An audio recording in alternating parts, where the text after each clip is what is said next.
Hey guys, I'm Alexa Palermo. I went to the fabulous red carpet premiere of the new movie All Things Must Pass. The documentary chronicles the rise and fall of Tower Records, an iconic music store that sadly went out of business once records were no longer the way people listened to music. I got to catch up with the director of the new movie, Colin Hanks, on the red carpet. Can you tell us a little bit about the process you went through to pick vintage video and photographs to appear in the film? Well, it was interesting because I think if any time prior to 1980, unless it was your birthday, you probably didn't bring a camera to work. I mean, we have them all on our phones now.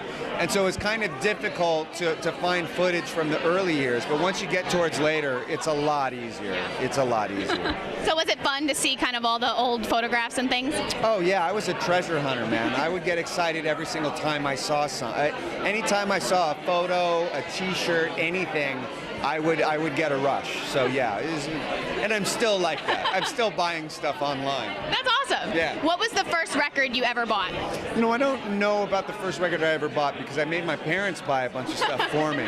But I do know that the first really important record that I bought was Blood Sugar Sex Magic by the Red Hot Chili Peppers. That really changed my life. I bought it at Tower Records in 1991. Oh my God. And I still remember it to this day. That's amazing. I also got the chance to talk to Sean Stewart, a producer of the film. What advice would you have for students that want to get into the industry? You know, I would say documentary filmmaking is a great entry point. It is something that is, with a story and a little bit of equipment, is something that's easily obtainable and, like, I think something you really want to try to get. So it's a good starting point. It's a good way to get your feet wet. Finally, I spoke with Stephen Leckert, a screenwriter, and Bridger Nielsen, a cinematographer of the film. If you could go back and change anything about the music industry, what would you change?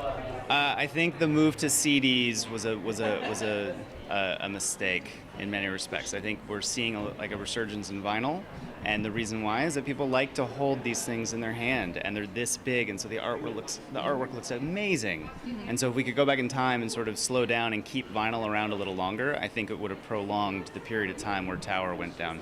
I think that I would like to have more diversity in the industry. I think that there has been kind of a legacy of, and I don't know if it's just the history or the way that this country is, but I think I'd like to see, more women and more minority voices, more women especially.